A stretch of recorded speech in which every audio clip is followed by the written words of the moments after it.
Family, to our monthly virtual interactive conference. I'm your host, Emmanuel Barbee. I need you all to do me a favor.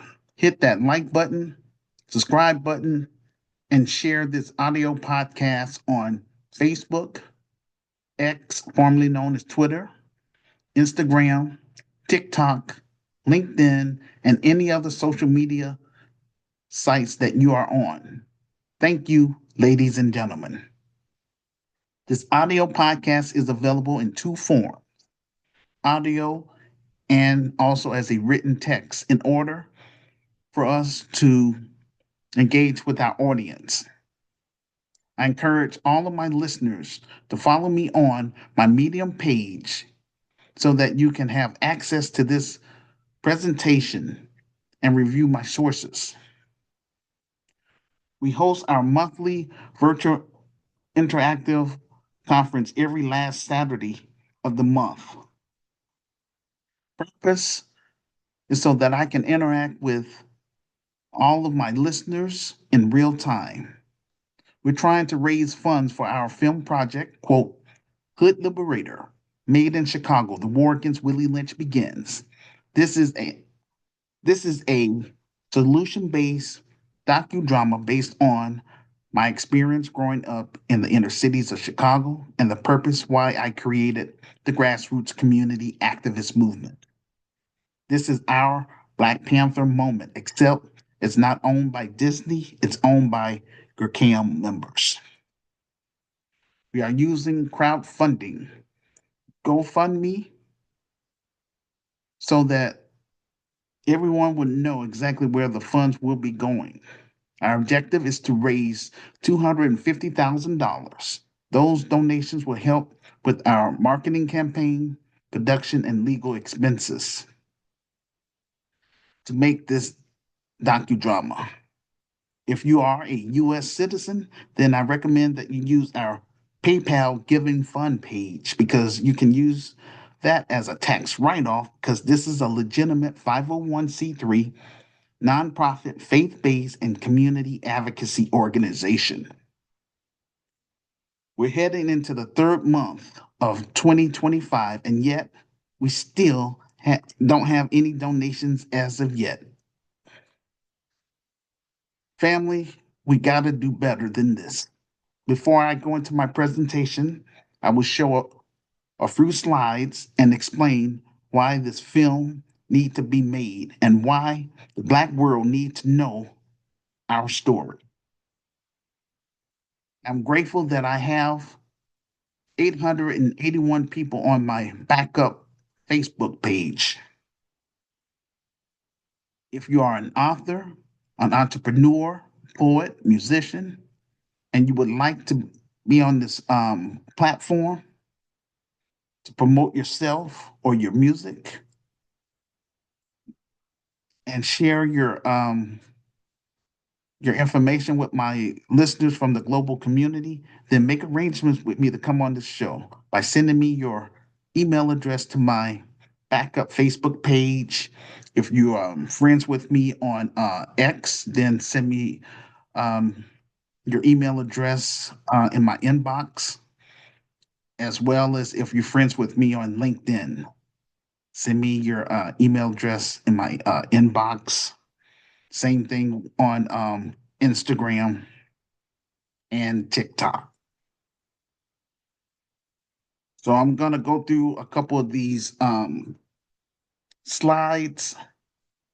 So just bear with me. And we are gonna get through this. Our first slide that I'm gonna pull up will be our my revised book. And so just bear with me, ladies and gentlemen. I try to navigate through this. Um, do wish things were a little easier, but No things, it is what it is. So, all right. So here it is. This is my revised book here. And this is the foundation of my Christian business. So before you donate anything to this to the film project, I want you to please read my story, ladies and gentlemen. Um, everything I say, I mean, I'm pretty much paraphrasing, but again, I wrote the book in order to generate capital. Okay. Now, the book, I try to make it as affordable as possible. The book is available, and I'm using my little mouse right here. You can get it as an ebook. They call it Kindle for $9.99. And it says it's available instantly. That means you can download it to your smartphone, okay? It's also available as a paperback, which is the same thing as called a soft cover book. And that's $15 plus shipping and handling. So I'm asking everyone that's listening to please purchase my revised book. Read my story for yourself. Those that disagree with the vision and plan, then what I want you to do is delete me off your friends list. Do not come to no events with my name on it and stand on that. Um, there's a lot of things at stake here. Our children's, you know, their things is going to get worse for them, unfortunately. But we can try to solve that and try to counter that as much as possible. We can't help everybody. It is what it is. God give us free will. Again, I've been pushing this for the past 33 years. I do not want to be doing this another 33 years. This is why I am online. My goal is to connect with other like-minded, brave and smart, like-minded Black Americans that's going to become GRCAM members, brave and smart, like-minded African immigrants who are going to become GRCAM members. Those are the only people that this my message is geared toward. All everybody else, they can just keep it moving. And I want you to become a GRCAM member so that way we can speed up the process. Again, I can't do all this stuff by myself. I'm trying to help our racial group. The Black race right now, I'm just saying globally, is not doing too good. It pains me about, the conditions that's going on in South Africa, not just in South Africa, but different parts of the African continent, especially in the Congo. People are just killing each other left and right for these multi corporations, international corporations that's benefiting off of their resources. Just sad. But anyway, let me just stick to the point. So that's this right here, right? The second thing I wanted to pull up is our GoFundMe page. And let me pull that up.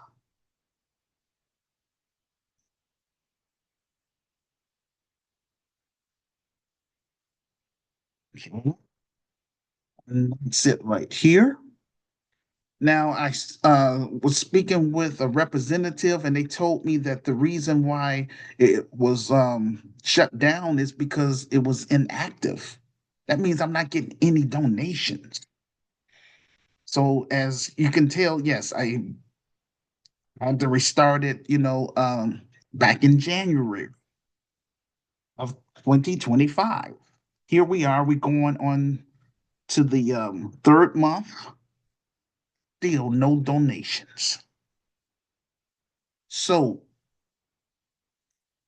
Anybody, the reason I'm showing you this, and I want the whole black world to see what I'm trying to do for my people that's trapped in American ghettos. I'm not just sitting up here running off at the mouth. I'm trying to do something. I'm trying to raise $250,000 in order to make a quality film. It's going to be the budget. And once we raise that, then I'm going to look for a legitimate. First, I'm going to reach out to a black production company and see will they be willing to work with us based on the budget. If not, then I'll reach out to an African production company. If they're not willing to work with us based on our budget, then I'll reach out to whomever. You know what I'm saying? This is on business. This is why it's taking me so doggone long.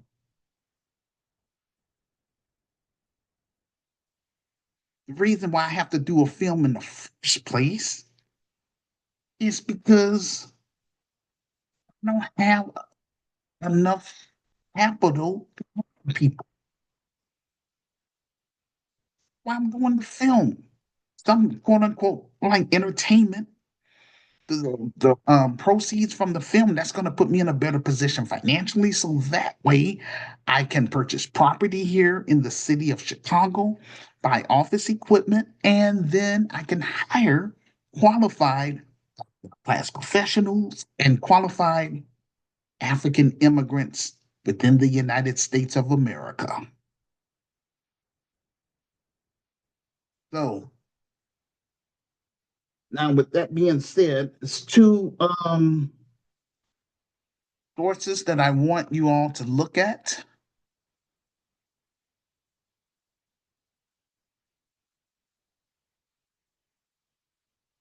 All right. The first one is this one.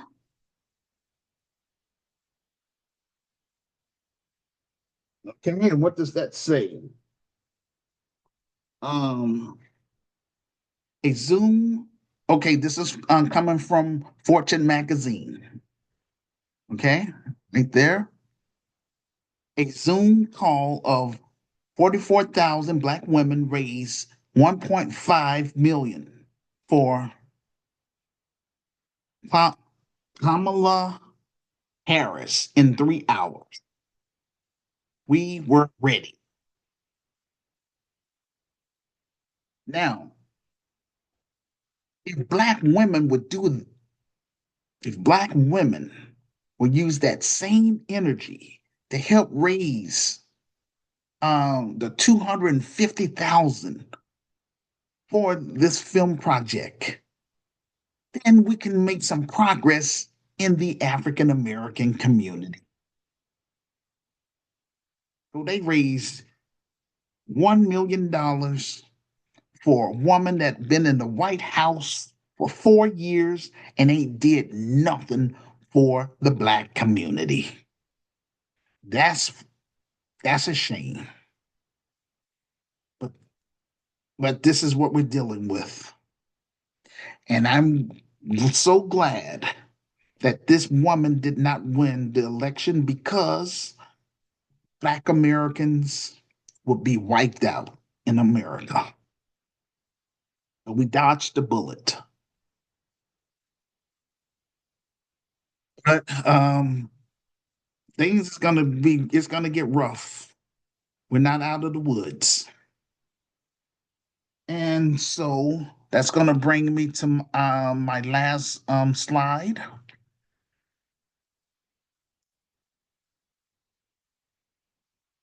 And again, ladies and gentlemen, please share this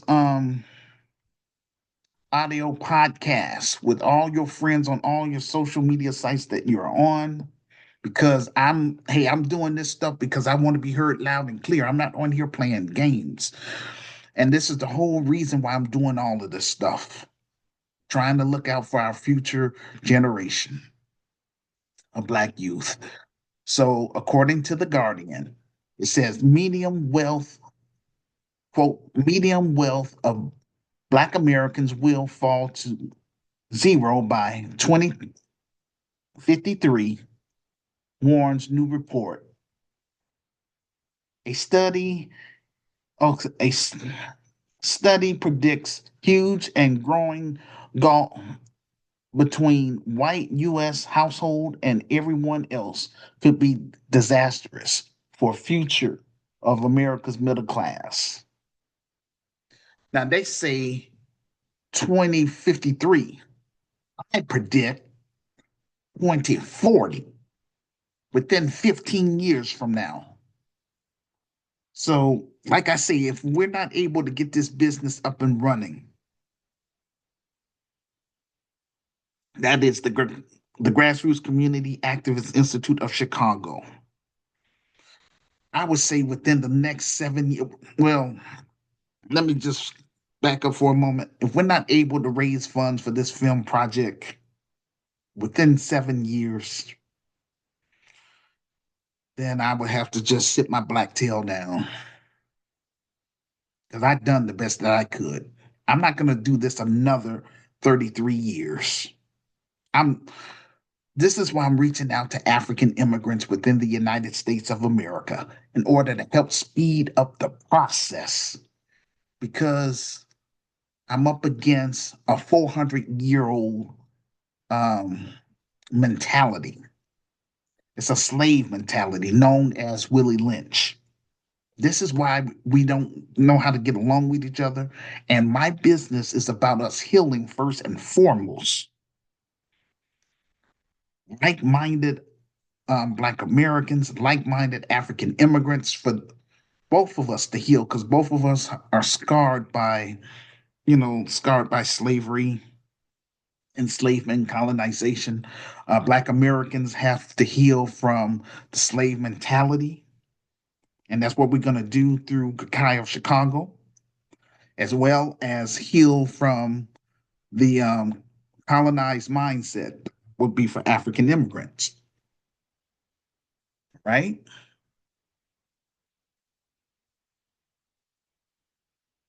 Okay, just bear with me, doing my best, go through my presentation.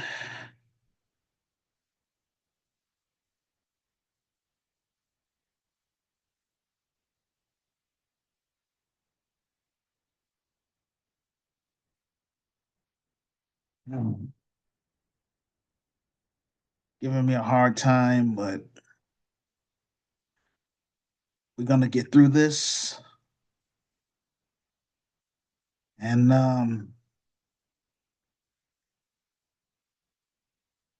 just bear with me, you all. Patience, patience.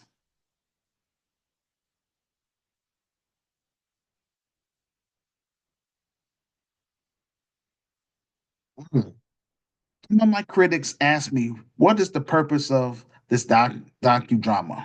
I explained to them that I am trying to reach the Black masses and the Black world to let them know who we are and what we're trying to do for our people who are trapped in American ghettos. I explained to them that I have been reaching out to Black Americans, specifically Black Chicagoans, online and in real life for the past 33 years, and yet I have little to no support.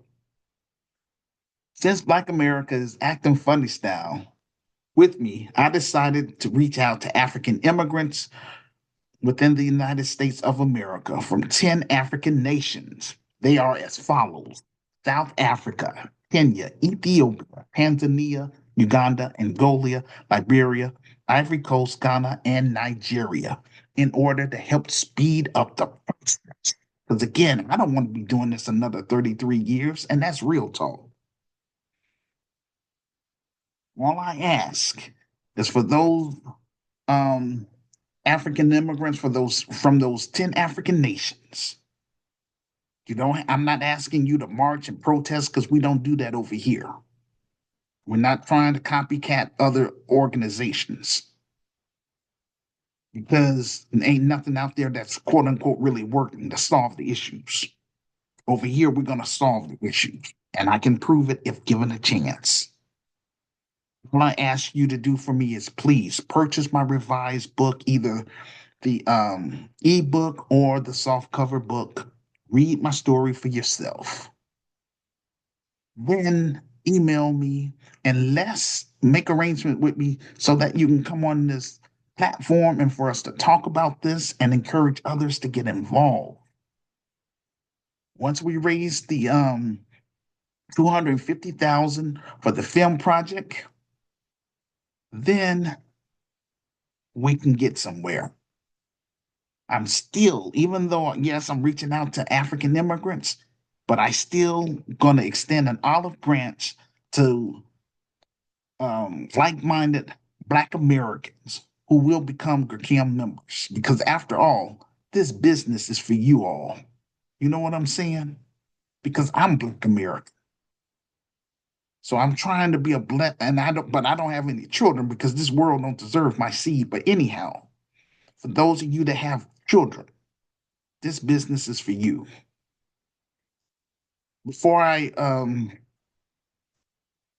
go to Africa, I need GRCAM members in America to step up, not for me, but for our Black youth, African youth, and for the Black community slash the African immigrant community.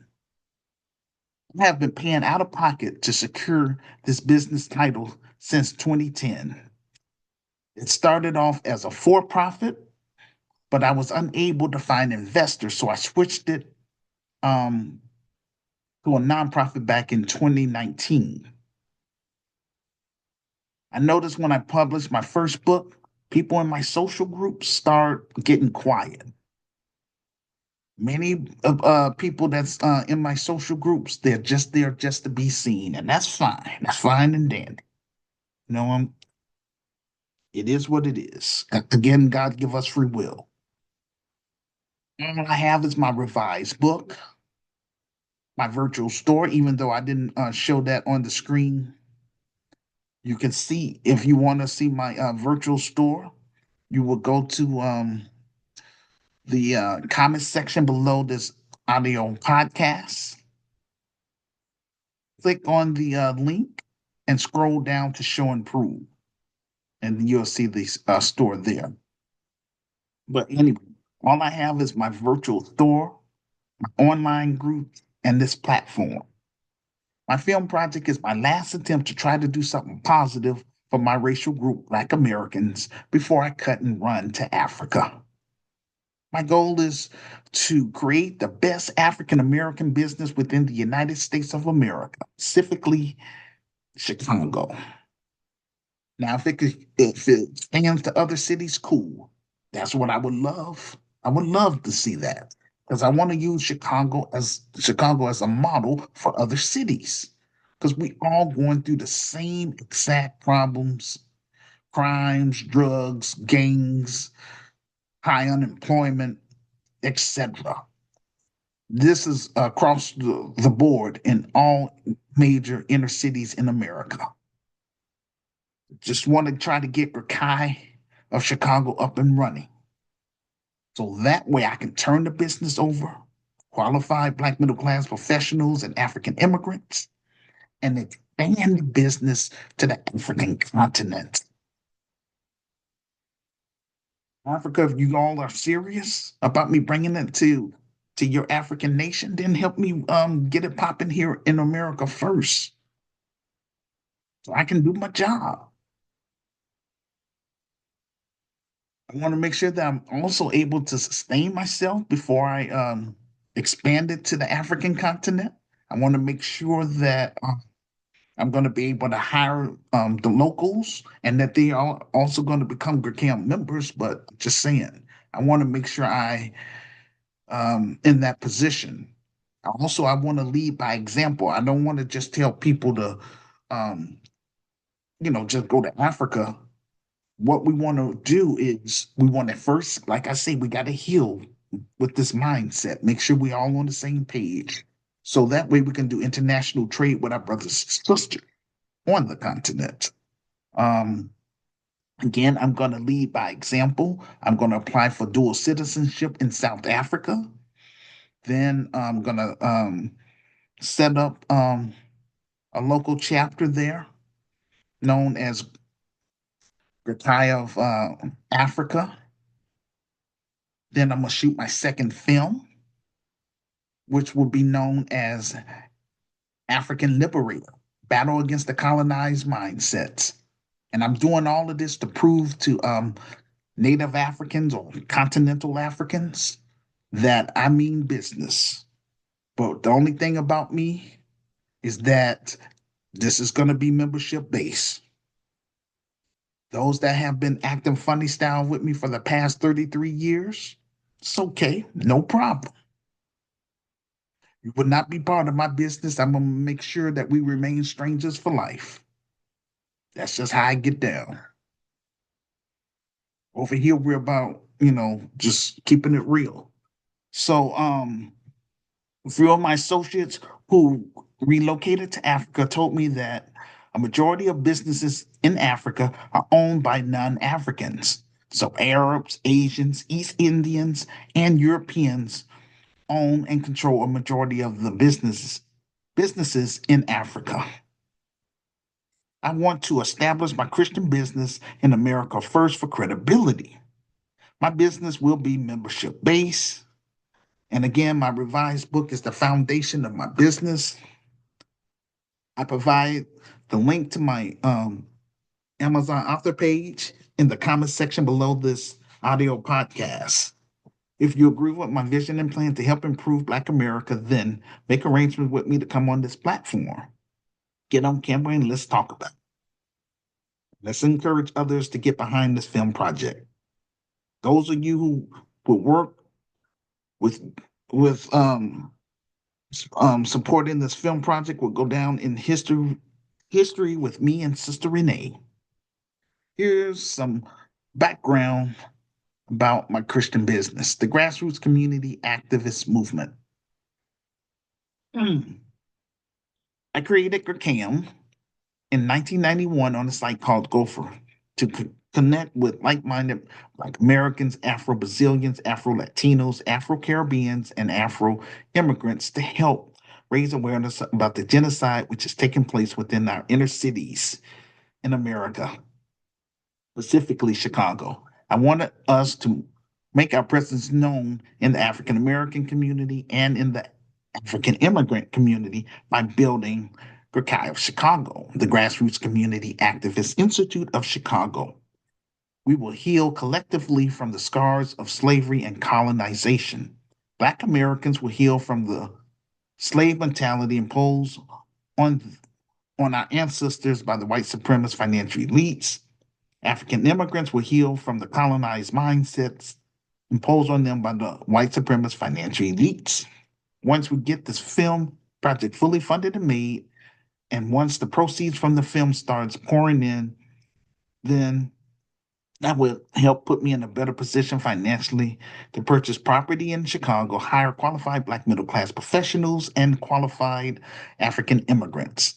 I am called by my Lord and Savior, Jesus/Yahshua, to rebuild our inner cities in America, starting in Chicago, similar to that of Nehemiah, who was called by God to rebuild the walls of Jerusalem.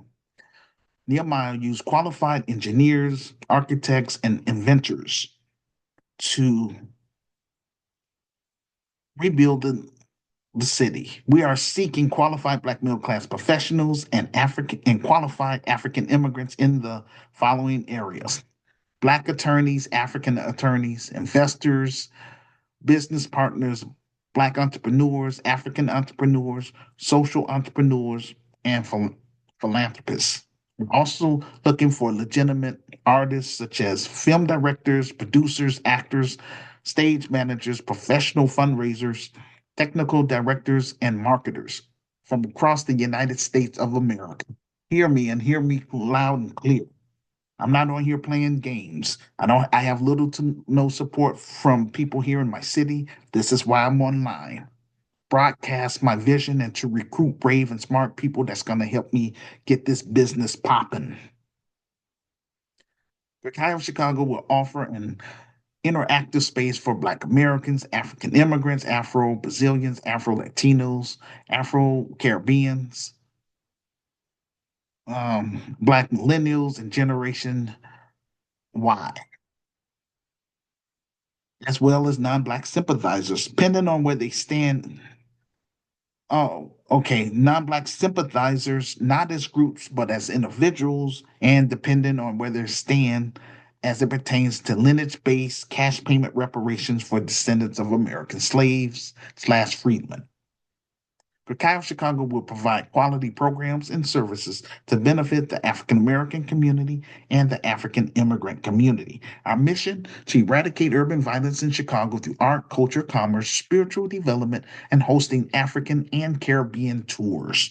We will promote economic opportunities in the African American community and the African immigrant community by becoming an advocate and economic base. We will offer different membership levels: basic membership, networking membership, and entrepreneur membership.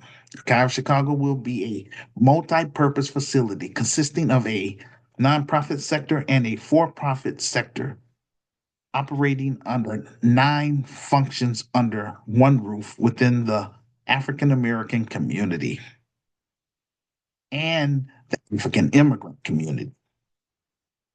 So the 9 components are as follows: a social service component, a spiritual component, which will be optional for secular people, a political component, an entertainment component, an entrepreneur component, a health and wellness component, Black grassroots media component, science and technology component, travel and tourism components. Under the for profit service base, which will be known as the red zone, we will offer state of the art recreational center, which will have bowling, high ropes, adventures, captivating game room featuring the latest video and amusement, stylish billboards, energetic dance rooms, and quality restaurants, various businesses, on site childcare, and an on site music recording studio for our members and students making documentaries and stage plays. In addition, we will host family friendly activities, including combination deals, birthday parties, weddings, and corporate parties slash events. We will practice group economics in real time by pulling our resources together in order to create and control our own community grocery store, community healthcare clinic, and community housing. This will be group economics in action. We will offer um, rental space for our members who have gone through our business program. Under the nonprofit corporation, it would be known as the Green Zone. Cacao Chicago will be governed by an advisory board. Cacao Chicago will be membership based and operate for the mutual benefit of our members. Also, any earnings we make our return to our members in the forms of lower prices through our quality programs and services. We will assist our members with their utility bills, depending on our budget and sponsorship. We will also offer light groceries through our food pantry and tutorial services for Black youth, African youth, and their families. Our objective is to build the best African American business within the United States of America. And that's what I want to be known for.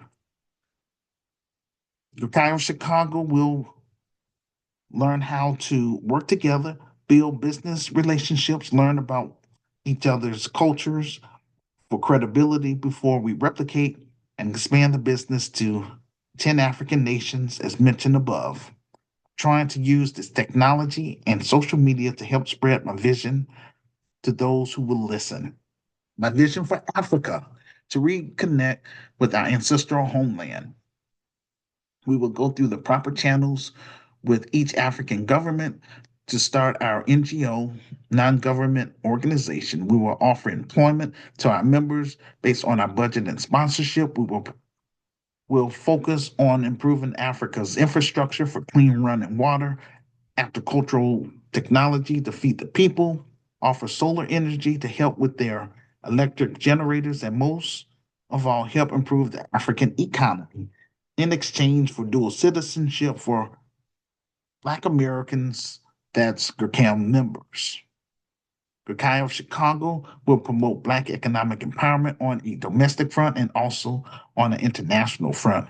We will bring the best of the diaspora to each African nation so that we can set up local chapters and do international trade among our people and GRCAM members. We will reconnect Black entrepreneurs with African entrepreneurs, Black artists with African artists. I created this platform, help stop the genocide in American ghettos, because you can't sugarcoat genocide. This is a call to action. And that's how come I try to do this every week. You know what I'm saying? And that's how come I also do video podcasts. So that way people can see me and hear me loud and clear.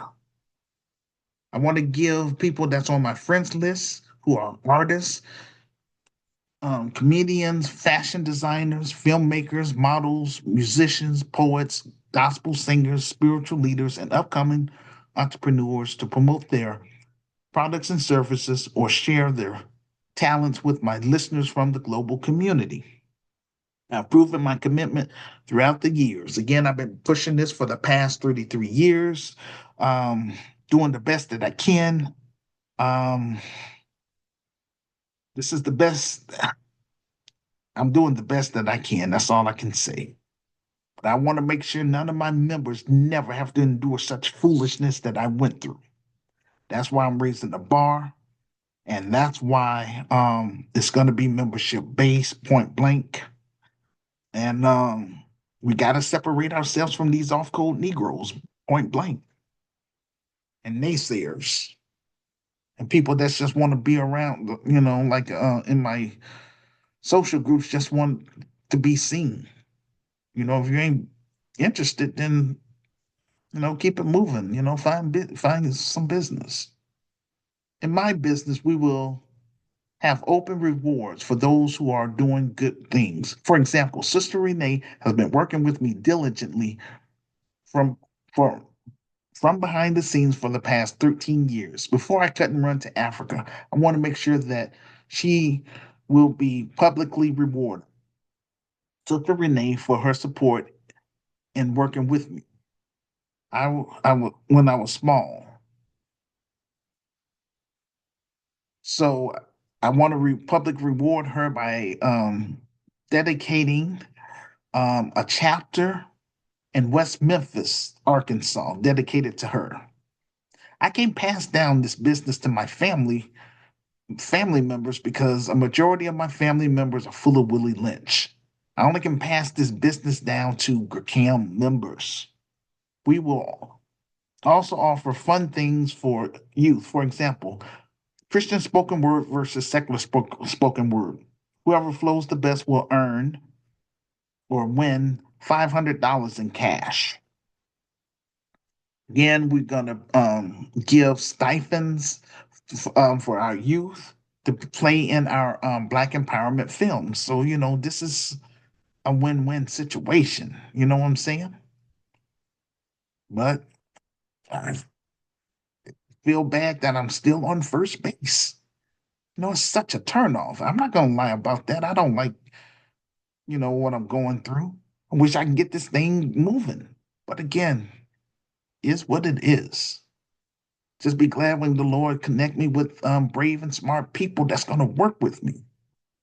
I'm alive. Don't wait until I'm dead.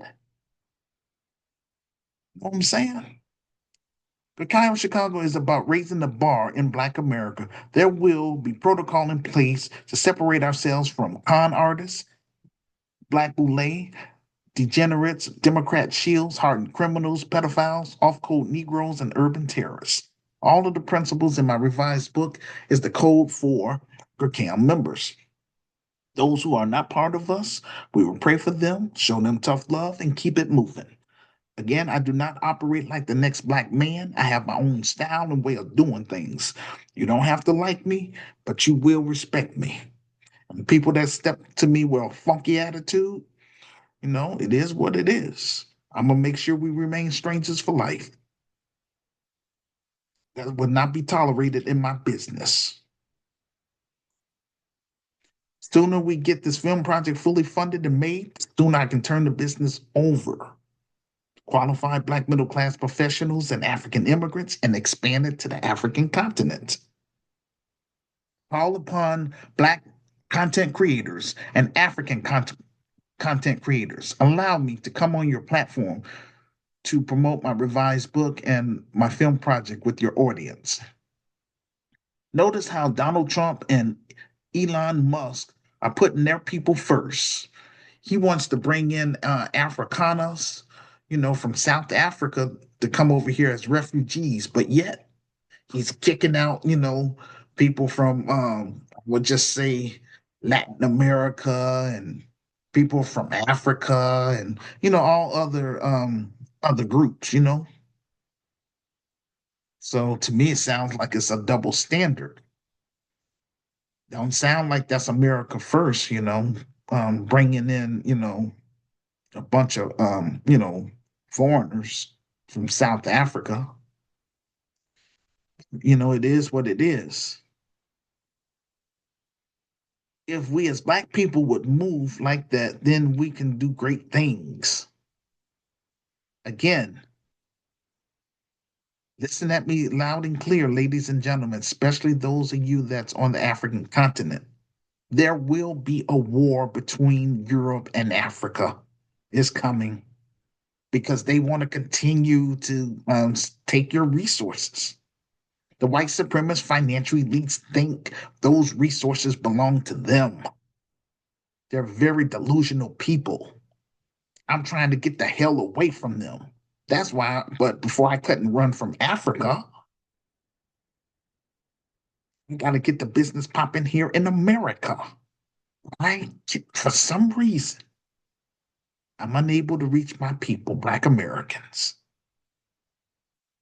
And so that's what disappoints me the most. And I thank God that at least it's African immigrants that's already here. I hope I can just connect with a few. I don't need that many. Just 30 people or so? But we gotta get this thing, we gotta get this film project fully funded and made, point blank. If we lose Africa, we lose everything, ladies and gentlemen. I call upon Black filmmakers and African filmmakers within the United States of America to please stand up and make yourself known to me. Don't wait until I am dead. Work with me while I am alive. I call upon Black millennials and Generation Z to read my revised book and get behind this film project. After all, this Christian business is my gift to you and your family. The sooner we get this business established in America, the sooner I can expand it to Africa, the Caribbeans, and Brazil. Call upon my international friends in my African group, GRCAM of Africa. Even if you are unable to participate in this event, please listen to the replay. Leave a public comment about it on my YouTube page and share with all of your friends on all social media sites that you are on. This will help get the ball rolling. I call upon all my Christian friends in my Christian groups, Light of the World Inspirational Group and Christian Spoken Word Network. Even if you are unable to participate in this event, please listen to the replay. Leave a public comment about it on my YouTube page and share it with all of your friends on all social media sites you are on. This will help get the ball rolling. I call upon all of my supporters in my secular groups, GRCAM of Chicago, and New Black Voices of Media, etc. If you are unable to participate in this event, please listen to the replay, leave a public comment about it on my YouTube page, and share it with all of your friends on all social media sites you are on. This will help get the ball rolling. The title of this presentation: how the civil rights movement was hijacked by the white supremacist financial elites. Since we're still celebrating Black History Month, I decided to talk about a topic that is important to all of us. I wrote about the civil rights movement in my revised book. I tried to explain how it was hijacked by the white supremacist financial elites. This is the most important presentation I will do this year. The civil rights movement was a social movement in the United States of America from 1954 to 1968. Passages of federal laws, Civil Voting Rights Act of 1965, Civil Rights Act of 1968, quote, Fair Housing Act, unquote, ratification of the 24th Amendment to the U.S. Constitution, 1964, formation of federal agencies, U.S. Department of Justice Civil Rights Division, 1957, U.S. Commission on Civil Rights, 1957, Equal Rights Opportunity Commission, 1965, Office of Fair Housing and Equal Opportunities, 1968. Its objective was to abolish legalize racial segregation, discrimination, and disenfranchisement, which affected Black Americans. The Civil Rights Act of 1954 was a huge win, but it replicated the Civil Rights Act of 1866 100 years earlier. I discussed this in my revised book. We're using a historical viewpoint about the civil rights movement and look for missed opportunities. Our grandparents sacrificed a lot for us in order for us as a collective to advance in this society. Today, Black Americans are going backwards, and it's a disgrace to all of the progress our grandparents made during the civil rights era. We need to review the Civil Rights Act of 1866. Basically, everything that our people fought and died for during 1954 and 1968, those rights were already on the books in 1866. It took us 100 years to get those same rights codified in law because, ladies and gentlemen, we are under a system of white supremacy. System of white supremacy is ingrained in the areas of art, entertainment, criminal justice, economy, education, government, healthcare, media, and religion. This is why it took 100 years to get the same rights on paper we already had during the first civil rights movement. This is why it's important for Black Americans to read so that we don't repeat our history again. America has proven time and time again that she is a liar. She have she can have things written on paper, but unless it's codified in law, it doesn't count. In Reverend Dr. Martin Luther King Jr.'s last book, quote, "Where do we go from here? Chaos or community?" Unquote. He asks something that I think is really interesting. Quote, "To sit at a lunch counter or occupy the front seat of a bus had no effect on our maternal, mat- I guess, material standard of living," unquote. So that he is saying if the restaurant is white only and all of you can sit at it and that doesn't change my standard of living, that doesn't actually change my life in any meaningful way. But he goes on to say, removing a caste stigma, it's revolutionize our psychology and elevate the spirit content of our being, unquote. So, in other words, America has this caste system based on race. Our grandparents wanted to get rid of the stigma of being degraded and looked down upon as inferior. Being called boy and the N word back in the day was just part of everyday living in America. Our grandparents wanted their dignity. They got caught up with social integration and cultural assimilation. That was the civil rights biggest downfall. They were able to sit at the front seat of the bus. They won the battle to sit and white-owned lunch counters. All those things happen, and I'm sure that raised their self-esteem in the moment, but it didn't last because in 1965, Dr. King Jr. did an interview with Playboy magazine, which was a white liberal publication.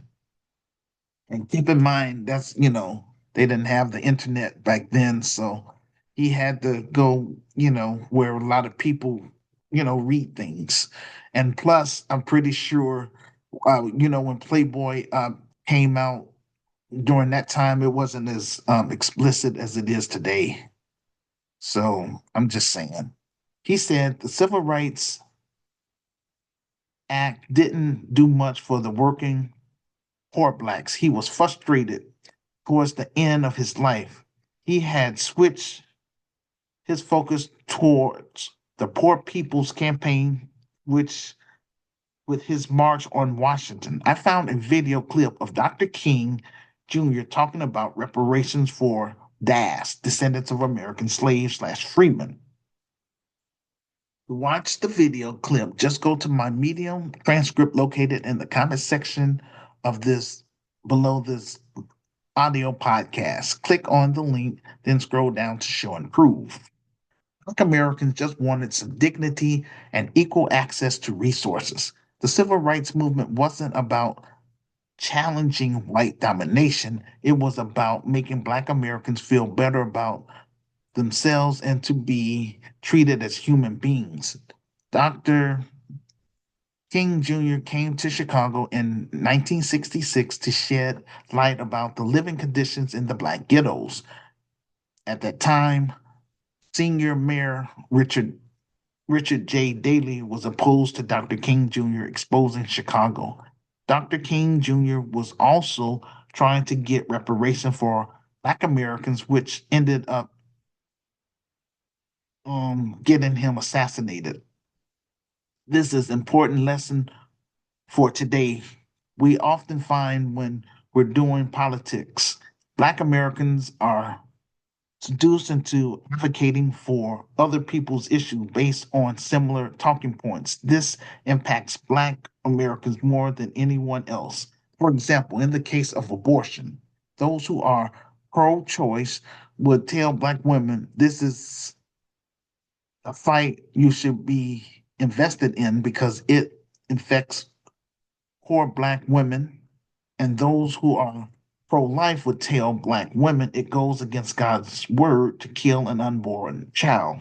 Both sides are trying to co opt Black women as an advocacy by saying this impacts you more than any other group.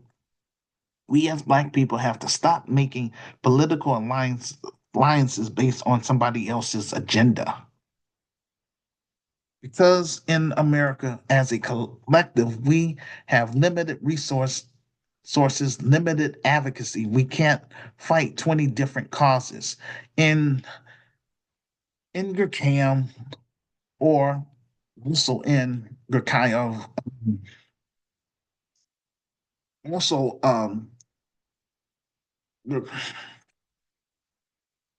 Pi of Chicago, we will be M1, meaning we are melanated first. Our focus will be on solving Black issues at the community level. Nothing else matters. Our po- political Black leaders are in the pockets of the white supremacist financial elites. These other groups have been piggybacking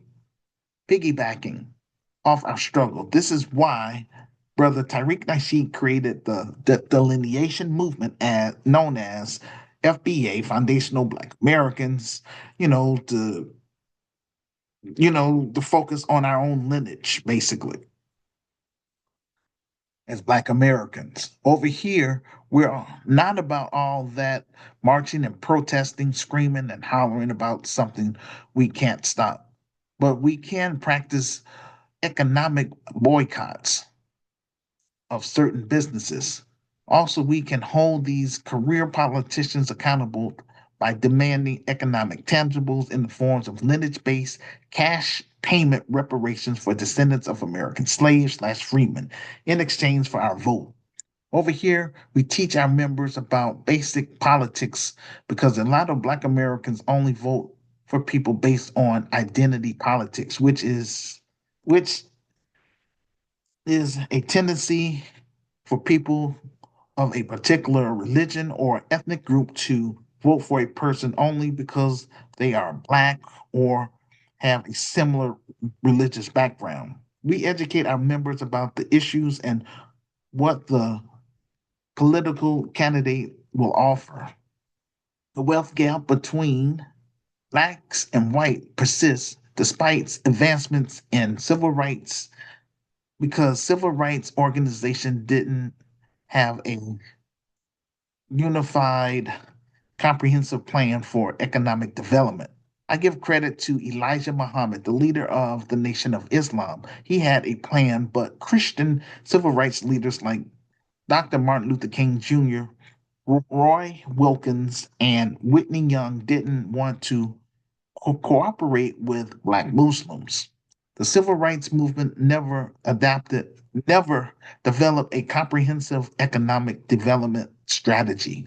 They talked about economic justice, and today, Black organizations love to talk about economic justice, but they don't talk about Black economic empowerment, and they don't have a uh, cohesive plan for it. In 1968, Black unemployment was 6.7%. The Federal Reserve Bank of St. Louis said today it's about 3.6.3%. In 2019, it went over 75% Black home ownership in 1968 was 42%. Today, 44%. There's no movement here. Ever since we got to America, we have worked to enrich white people. White supremacists, that's the issue. We have to have an economic plan and a strategy for Black America. And I have such a plan, but for 33 years, Black Americans have been taking me for joke.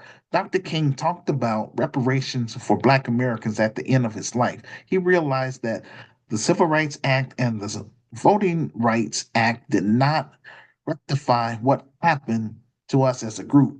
He wanted the government to step in, the same government our grandparents had fought to be able to sit at a lunch counter with white people. He wanted that same government to grant us reparation and have equal access to resources. I agree with Lucas Garvey that Black Americans should relocate back to Africa, but establish a strong business here for those who are unable to leave due to finances. We should apply for dual citizenship in the African nation, just like Jews who reside in America have dual citizenship with Israel. Again, too, yes, I want my GRCAM members to be global citizens. I don't want them to just be trapped here in America and think that's it. That's how come we want to expand to the African continent. That's why we want to also expand to the Caribbeans and in Brazil. So that way we can have a global, presence. I give credit to Elijah Muhammad, a Muslim leader of the Nation of Islam. I remember back when I was in high school, I read an article entitled The Nation of Islam Economic Program, 1934 to 1975 by Dr. Naris Muhammad. The Civil Rights Act passed. Elijah Muhammad came out with a 3-year economic plan, also known as the National Savings Plan. He wanted to help Black Americans achieve financial independence.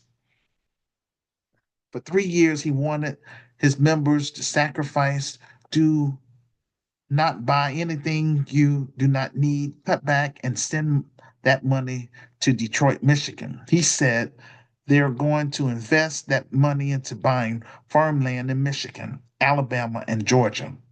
Now they had now they have access to fresh meats and vegetables for several supermarkets that they own.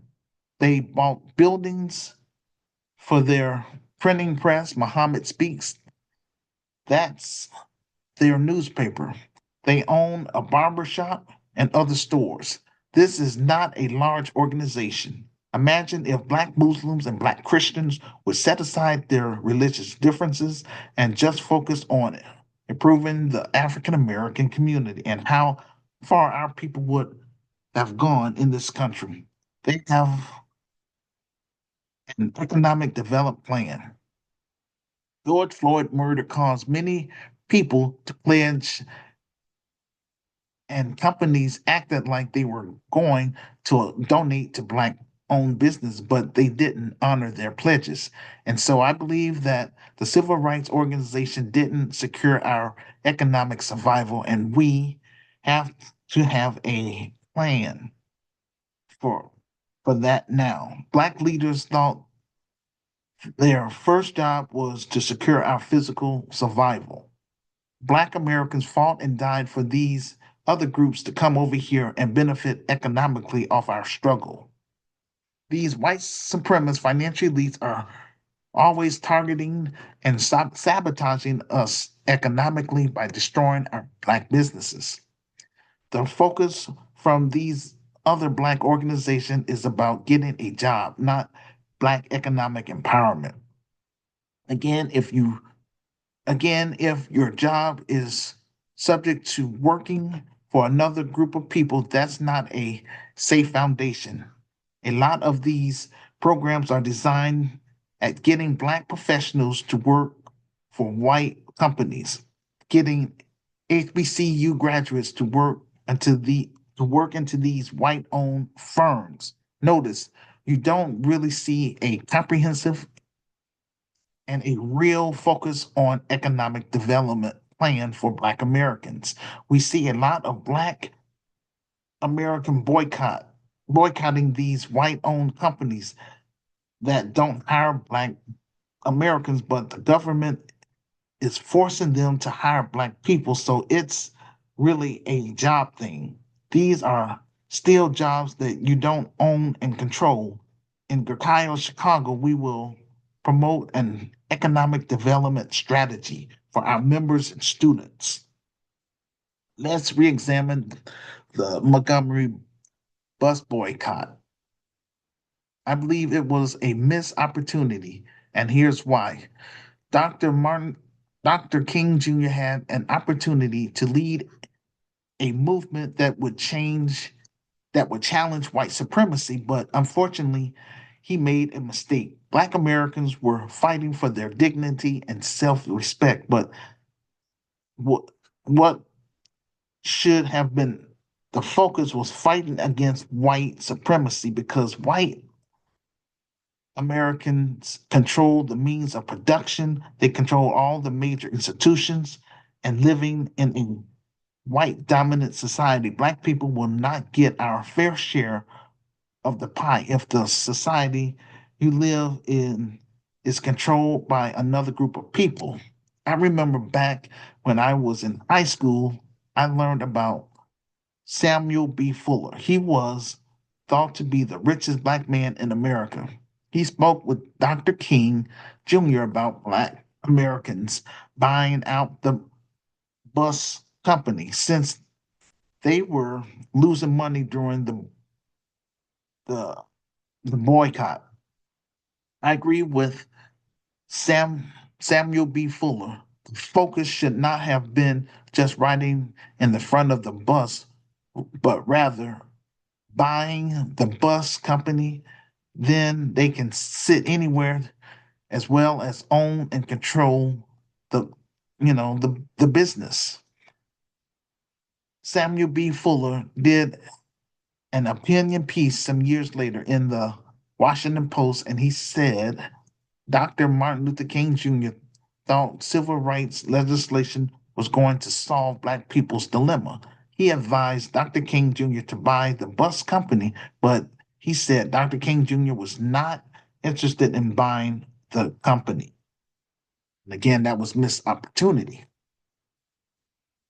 I believe Dr. King Jr. wasn't able to envision the bigger picture that if we're going to struggle and sacrifice this long and this hard, we need to come away with a victory, something more than just a moral victory. To be fair to our ancestors, were just they were just coming out of American slavery. They needed a moral victory. They wanted dignity. They needed to feel human beings like human beings again. What did the Montgomery busboy achieve?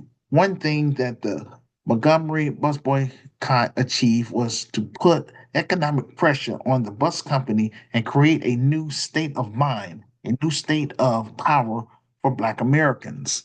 The NAACP and local attorneys carried the case to the Supreme Court. If just having a new state of mind, a new sense of power, what about a mindset that says we are going to challenge white supremacy? We're going to build and come up from the ashes of where we've been. If Black Americans wanted a new state of mind, how about we own and control the bus company?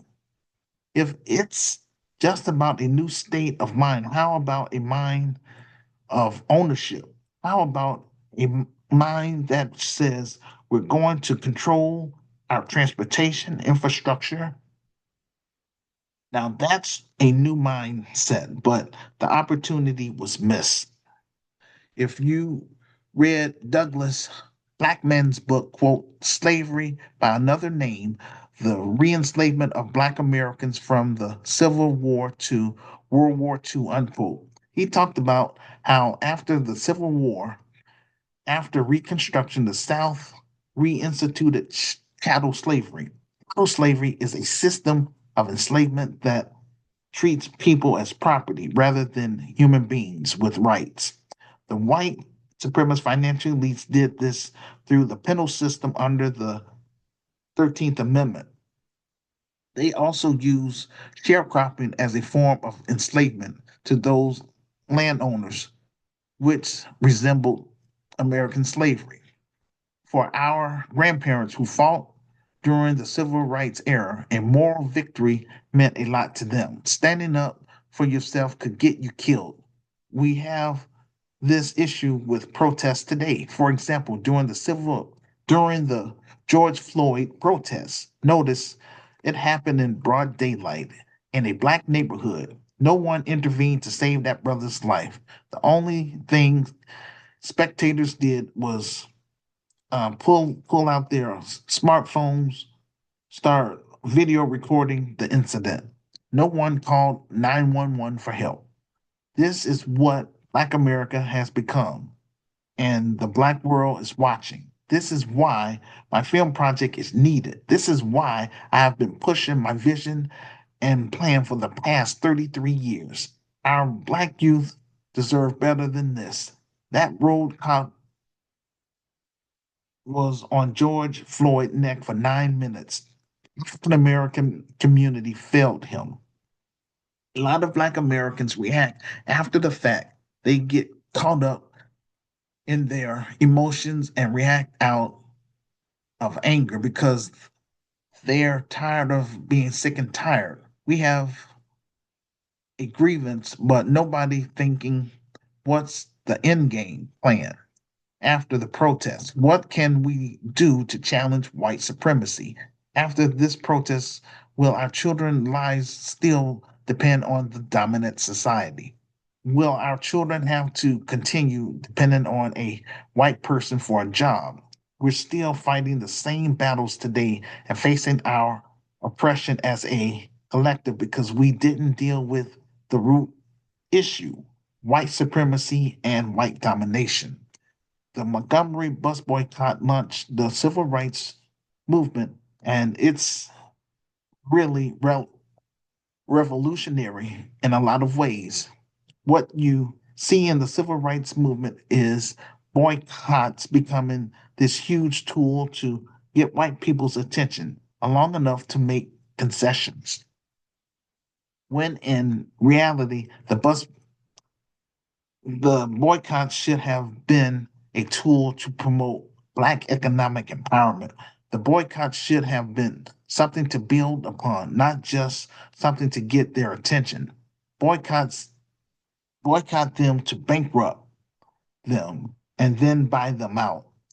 The boycott should have been a tool towards challenging white supremacy and challenging the power balance, but you can't do that through temporary boycotts. You have to stay at it for the long haul. From an economic viewpoint, you got to take over and take charge. We're trying to build a multi-million dollar business, and we can if we get on board and do this thing. Again, my message is not for all Black Americans and all African immigrants. It's only for like minded Black Americans and like minded African immigrants within the United States of America who will become GRCAM members together. We will build the best African American business within the United States of America, which is the Grassroots Community Activist Institute of Chicago. After the boycotts, these same business owners still are in power. They still own the business, they still control things. They may be a little nicer, they may let you sit down in their establishment, but ultimately a racist is still making their money off dollars. In Chicago, we want to encourage our members and students to create our own industries. The problem in 2025, Black Americans is too divided. I remember reading a book called, quote, Warmth, The Warmth of Other Suns, unquote, by Isabel um, White Wilkerson. It gives the history of the Great Migration. This was a huge movement of Black Americans from the deep South into the North, the Midwest, and the West. They were escaping terrorism, violence, and racism, as well as to find job opportunities. Our method of protesting have really advanced over the years since the 1960s. The KKK made Black Americans afraid of being lynched and having our family members being killed for something minor.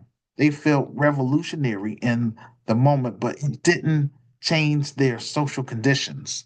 It's gonna to be harder to close that wealth gap between Black and whites in America if we don't push for reparations. If you're going to boycott, then who's going to be in power after you boycott? Who's going to be in control after the boycott? Let's keep it a buck. The civil rights movement benefit white white businesses than Black businesses. For all of the gains made during the civil rights era, one flaw is that it was a win for white America because they got complete access to Black customers, which funded the civil rights movement. In other words, the civil rights movement could not have operated without the financial support of Black entrepreneurs. The white supremacist financial elites began investing in the civil rights movement through their businesses. If these companies are beneficial to you, we ought to do something to reach back to them. And we don't see that focus, but there were things to build upon. Just take a wild guess. What was the most profitable Black business in the history of America? The answer is life insurance companies. Dr. Williams pointed out that there's a correlation between the decline of Black neighborhoods and Black insurance companies. Why Black insurance companies were the biggest investors in Black neighborhoods. These are the companies that provided capital for business loans, and home loans. There was a time in America where we had 46 black owned insurance companies, and collectively they had over $2 trillion in life insurance policies. For example, in 1925, the top eight black insurance companies had $141 million policies. That's over $2 billion in today's money. By the time you get to 1973, one company alone, Atlanta Life Insurance, had $346 million in policies. That's in the decline of black businesses. The more the civil rights movement is consumed with, we don't have, and not building upon what we do have, those companies really had something, and that's a business foundation. We could have built upon it because they're investing in black businesses and they're investing in black neighborhoods. But our black civil rights leaders took their eyes off the ball and instead start pushing and promoting social integration and cultural assimilation. Obviously, we were growing white businesses because we're diverting more black customers to them. One of the things that happened as segregation came along, the white supremacist financial elites seized at the opportunity for their businesses' interests. They began to grow their black customer base. The white supremacist financial elites started to select the best and most talented black insurance salespersons, doctors, and lawyers to work for their businesses. They also pursued black customers to patronize their businesses by hiring black employees. Many black employees thought it was a flex for them, so they began flocking over to white owned establishments. Here's where advocating for jobs came about. Black Americans advocated for the government to do all these things to help Black Americans under the system of white supremacy. Notice there's no policy advocacy to help Black companies, and ultimately that led to the decline of Black businesses. I found an article from the Washington Monthly entitled "The Decline of Black Businesses," unquote. To read the full article, go to my Medium transcript located in the comment section below this audio podcast. Click on the link and then scroll down to show and prove. It discussed how integration had its effect, but the big killer for Black businesses was that the government did not enforce anti-monopoly, antitrust regulations. All businesses, everybody can get bigger. Um, but guess who gets crushed?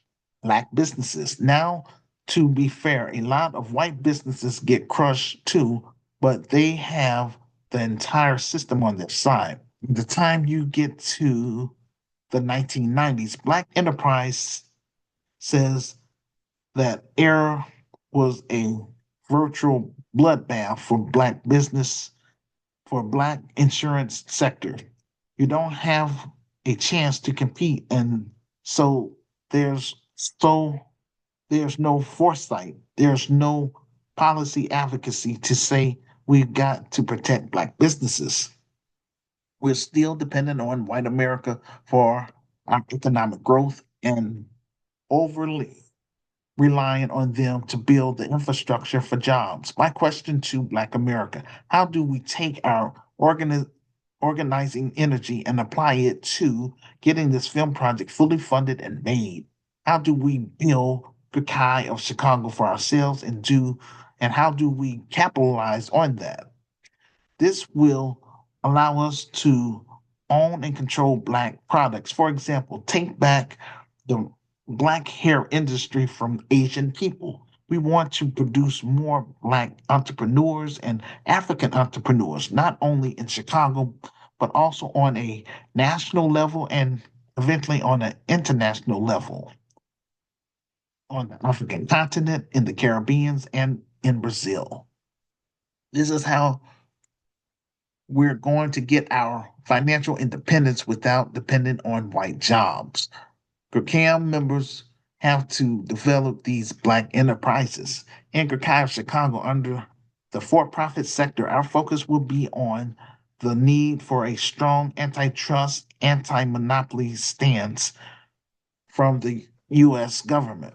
We have opportunities to use the Black vote. We should flex it in these ways to protect our interests so we can focus, foster that, and help grow more Black businesses. But again, if you look at all the advocacy and public policy, they're pushing these things to benefit white businesses, not Black businesses. And that's the problem in a multicultural society.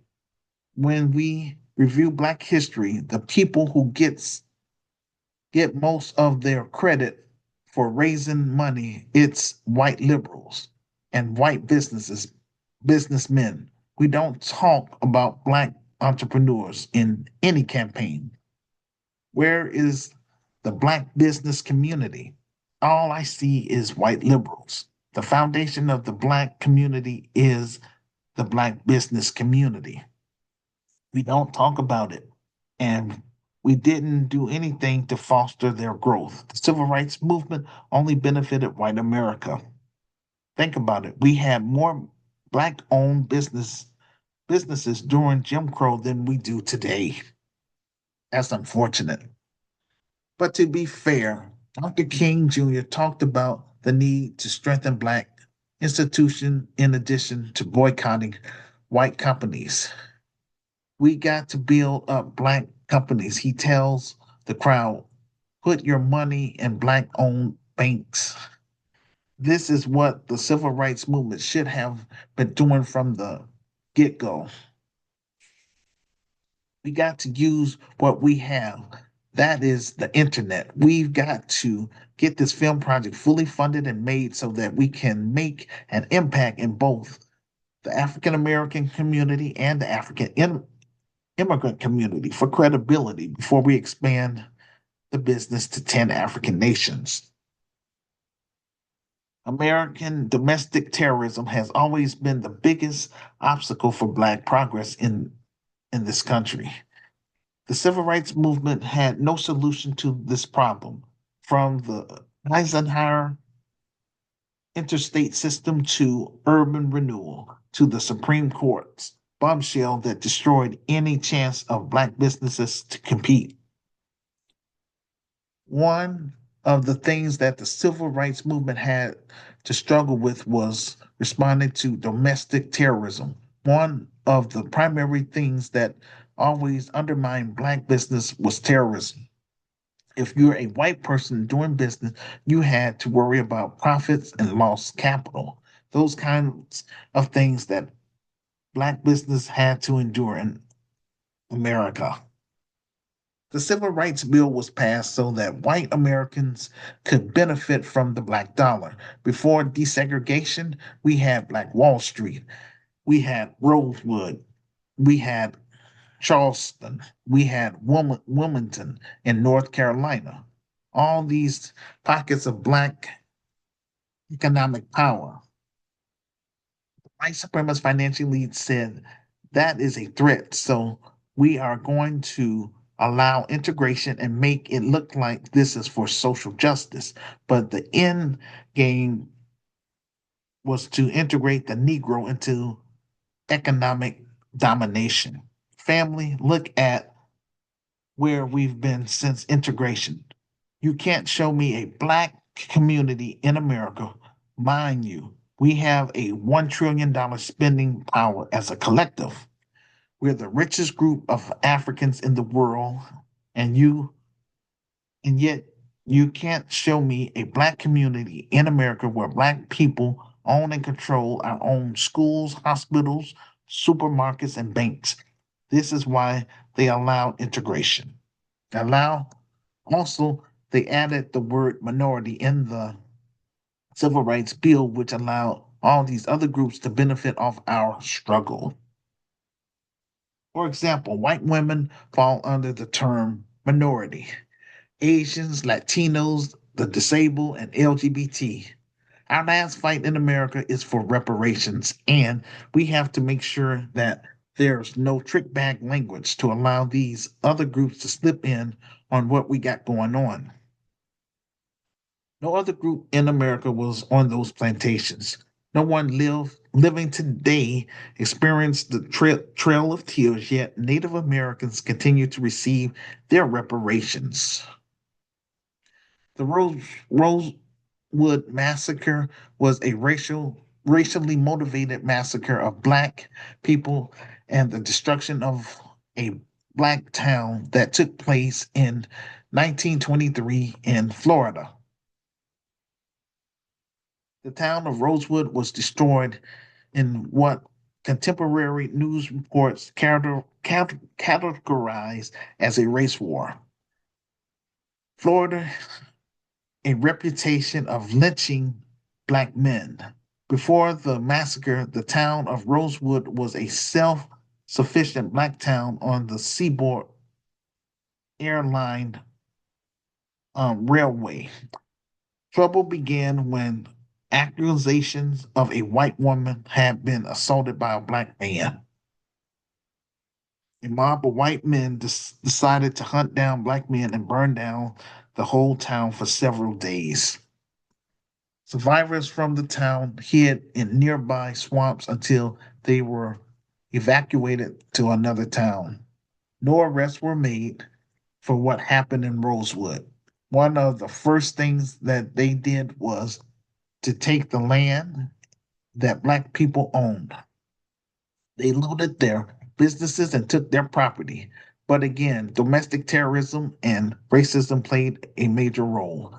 Another Black town that was affected by domestic terrorism and racism was a town called Black Wall Street in Tulsa, Oklahoma. It also is also known as the Tulsa Race War. The Tulsa Race Massacre was a 2-day long terrorist attack that took place June 1st, 1921. Trouble began when accusations of a white woman had been assaulted by a Black man. Mobs of white men, some of whom had been appointed as deputies and armed by city government officials, attacked Black residents and destroyed homes and Black businesses of the Greenwood district in Tulsa, Oklahoma.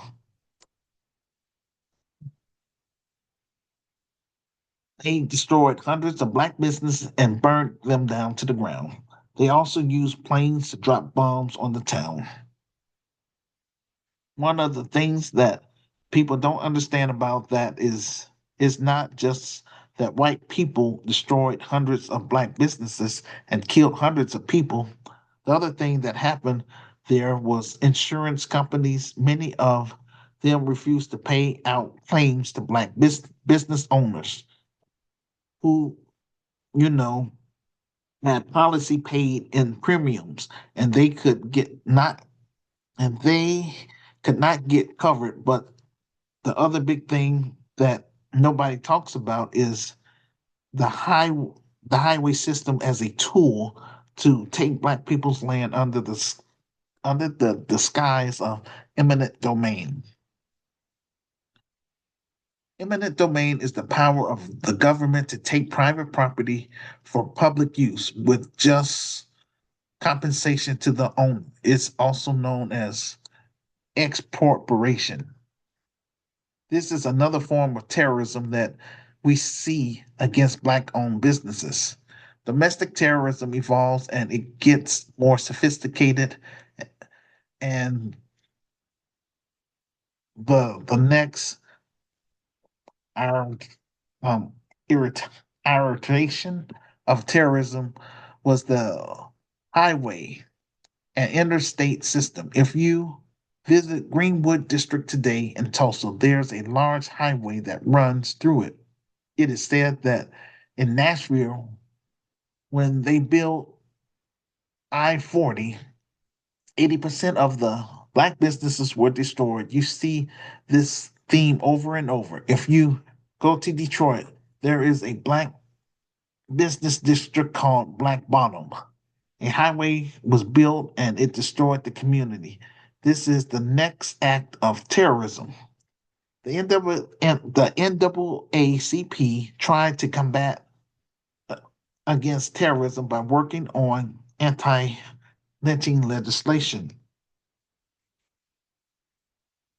The white supremacist financial elites knew that Black America can build, but we have to stop domestic terrorism.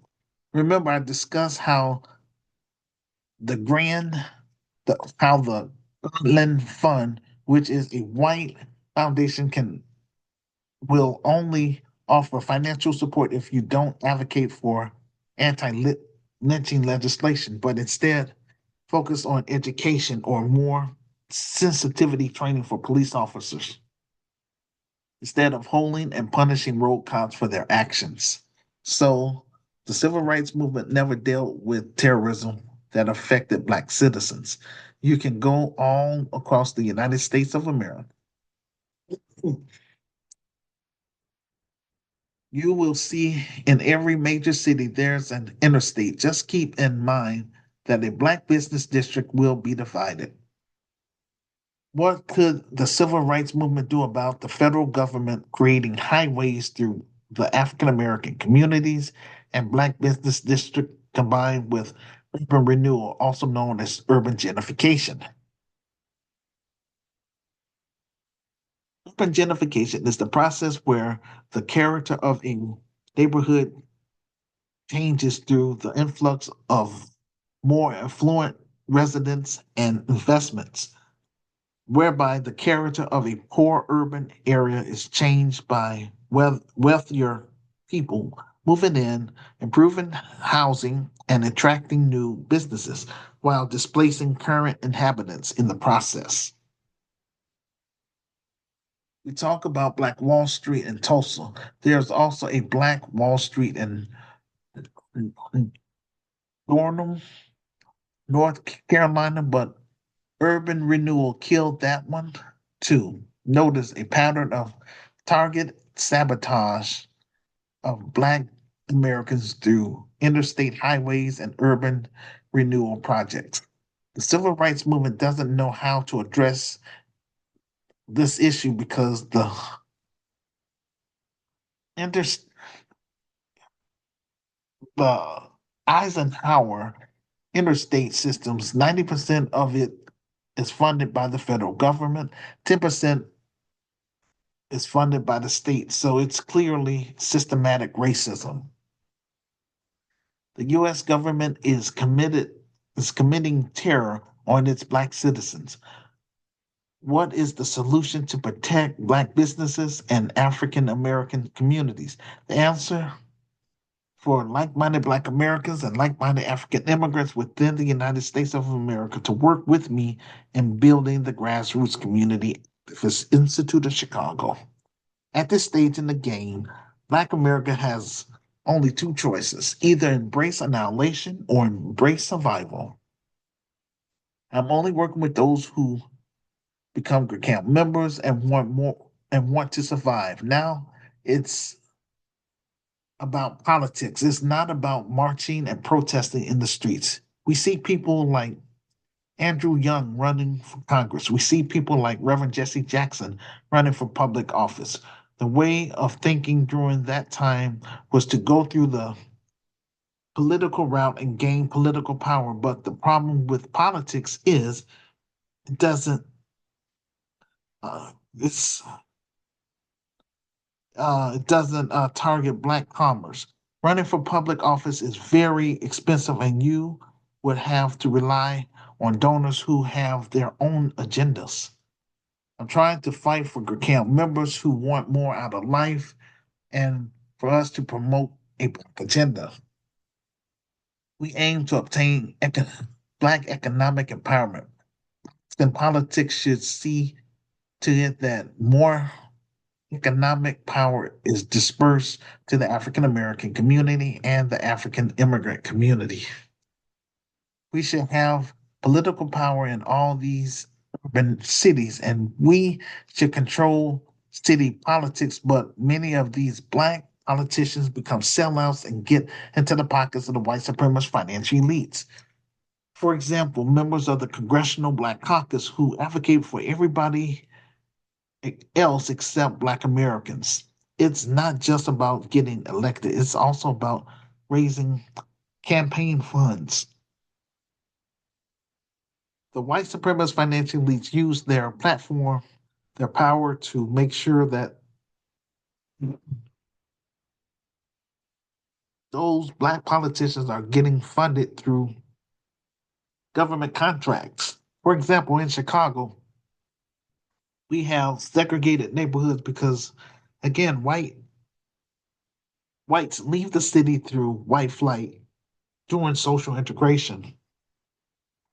Black Americans say we can vote, then we can control these contracts. But then there is a terror attack because there's a Supreme Court case in 1989 out of Richard Richmond, Virginia. One of these cities had that has a lot of Black Americans. They wanted to make sure that sure with the construction contracts, 25% of those dollars would go to Black firms.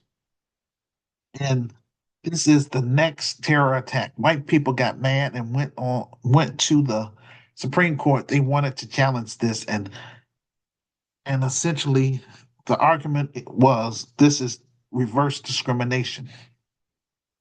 Black people have been historically excluded from American society during Jim Crow. We couldn't even ride in the front of the bus. We definitely didn't get government contracts. The Supreme Court's agreed. They said this is reverse discrimination.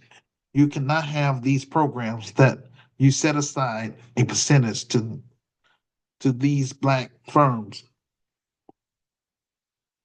This is reverse discrimination, and they made all those programs illegal. And from that time until now, we have not figured out how to do con- contracting in a way that is equitable, where black people get their fair share in these cities. We have to figure that out. We have to create an economic base, or else we're done in America as a collective. The civil rights movement was at a disadvantage. There was no way they could have stopped interstates, but as the movement grows and it begins to progress, it becomes clear that there are no easy answers to these issues.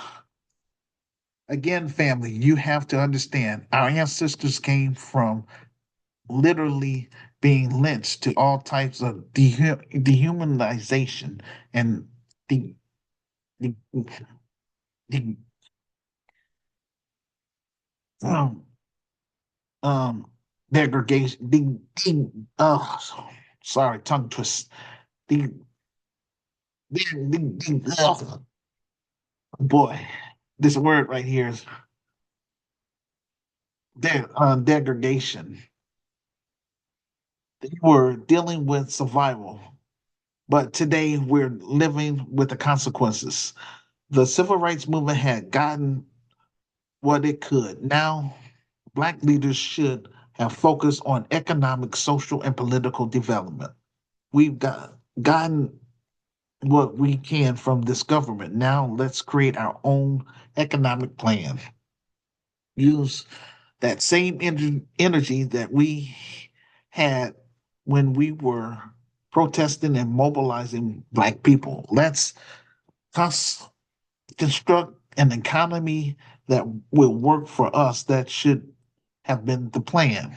In 1920, blacks were about 14% of all the farmers in the US. By the time you get to 1964, it's 5.8%. We got to advocate for ourselves. We're the only group of people in America who don't care about our community and our black youth as a collective. We're the only cultural group in America who do not care that as a collective we're at the bottom. We're going to change that through GRCAI of Chicago if given a chance.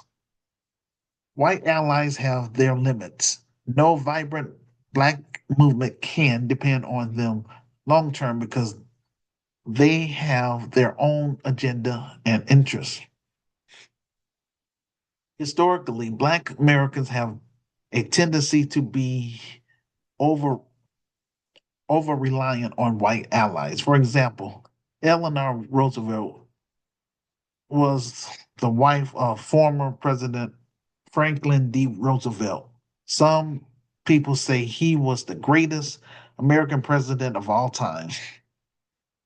When I was a child, I was told that Eleanor Roosevelt was God's gift to Black people. She was seen as actually more progressive than even her husband on civil rights, and she actually spoke out against racism. So that's a good thing.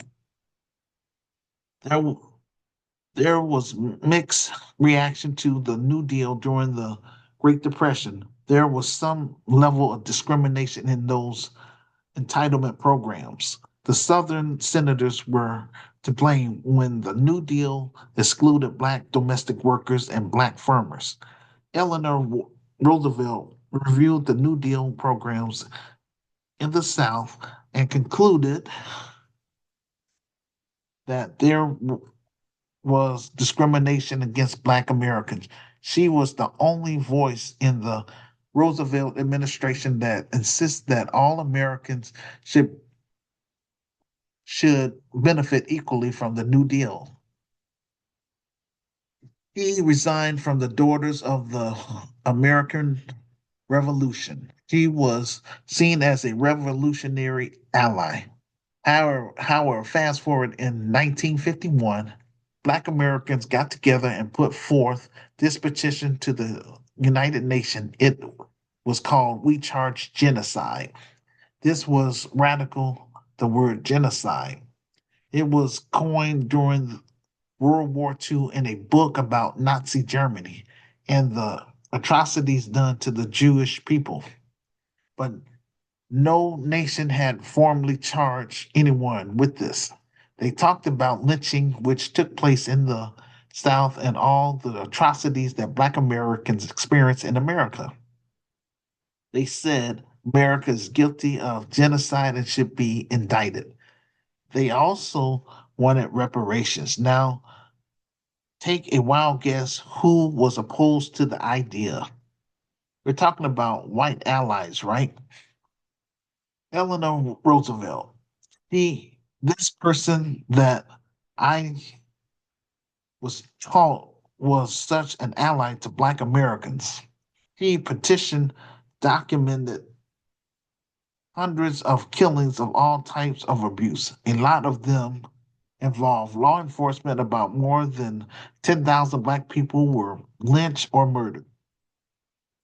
He responded against the allegations defending the United States of America. She emphasized the progress Black Americans made. What we see time and time again is white Americans don't want people to use the N word. That's bad. But when it comes down to solving Black issues and correcting the wrongs by closing the racial wealth gap, that's where they tend to reveal their true colors. Problem is if your movement is overly reliant on white allies, you can only go so far as they're going to allow you. We see it even in funding over time. You could see a lot of civil rights organizations getting funded from different organizations and different foundations. For example, the Garland Fund supported the NAACP. Black Americans were not allowed to speak out against certain things if they wanted funding. The NAACP main priority was to speak out against anti-lynching. They figured if white supremacists would just leave us alone, we can build, but they need to stop terrorizing our community. So when you look at the destruction of Black Wall Street in Tulsa, Oklahoma, the Greenwood District, the Garland Fund encouraged the NAACP to focus their message on education. They shift their focus from anti-lynching to education. That's why our funding is coming from the Black grassroots and the global African family. If you don't support your advocates, then you won't have any advocates. Notice the civil rights movement had to contend with what? Racial violence, terrorism, and lynching. Dr. Amos Wilson, one of the greatest thinkers I've ever heard, he talked about education in the sense that the purpose of education should be to solve your own problems. The most well-intended liberals says we should focus on education. Most poor Black Americans are not thinking about solving their own problems because the problem is white supremacy. At the end of the day, it's a lack of power, which means we have to do something as a collective about white supremacy. If your goal is to for Black Americans to have self-sufficient self-determination, to wake up and be able to decide what happens in your life, what happens in my community, what happens with my children. Do your allies have the same objective as you? It's not that people are, are evil, they're just human beings acting off of their interests. For example, the white supremacist financial elites wanted to be sure they can benefit from exploiting you and me. My favorite white ally is John Brown. John Brown was a very interesting character. Some historians will say that he fired the first shot of the Civil War. He led a raid of the federal arsenal at Hopper Ferry in West Virginia. He felt led by God to do something about American slavery. He met with Frederick Douglass and told him his plan. He was caught and executed for treason. We've got to look critically at movements that we're building solely on the Black grassroots and global African family. When it comes to white allies and non Black sympathizers, they can join us not as groups but as individuals. We want to know where they stand as it pertains to lineage based cash payment reparations for descendants of American slaves. Please leave a public comment about the topic in the comment section below this audio podcast and share with your friends on all social media sites you are on. This will help get the ball rolling. Now we're about to turn the show over to our panelists so that they can give us their perspective about the topic. Then we will open up the discussion for Q&A. Thank you all for listening. Yes, some of my presentations may be a little long, but I'm dead serious about trying to do something for our people, especially our youth and the Black community, and also to expand it to the African continent. I'm just trying to do that while I'm alive. And again, you know, some people say, "Hey, you wasted your life." I say beg the differ. I have something positive to offer, trying to get the business up and running. Again, I'm paying out of pocket, for this business title because I believe in the Black youth, and I believe that this business is going to be a, a blessing for the Black world. But we got to turn my ideas into a reality. Again, I'm only one Black man with a vision, and a plan. It takes a team to make a dream work. Those of you who are brave enough, smart enough, make yourself known to me. Don't wait until I'm dead. I'm doing the best that I can. And doggone it, I'm asking everybody that's listening, please donate to this film project. Because last year, before Facebook kicked me off my main page, out of 2,000 people that I networked with then, only one person donated to the film project. And this is why it's taking so doggone long. Again, if Black women would use that same energy they had to support Kamala Harris campaigns, they raised $1 million for her. And that lady ain't did nothing for the Black community. And here I am trying to do something. My book is my credibility. Um, my virtual store is my credibility.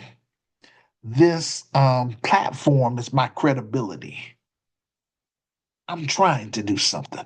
I'm trying to move from behind the computer. And when I did 2 years of street ministry, I document that in my revised book. It's what's going to be part of my film too. But again, it takes capital. Without financial support from the Black grassroots and the global African family, then I'm unable to do my job. And guess who's going to suffer? It's right. Our Black youth is going to suffer. Because ain't nobody else fighting as hard as I am for them. But again, it is what it is. All right. With that being said, I'm turning the show over now to my panelists and see what they have to say. And then after that, if you all want to come on this show, I need to, show your hands or something. And again, if not, don't worry. Just watch the replay. But again, I give people 3 weeks in advance to get on this show. You know what I'm saying? I understand, some of you are working, some of you are parents, but take the time to get involved with what I'm trying to do. All right. With that being said, turning the show over to the panelists.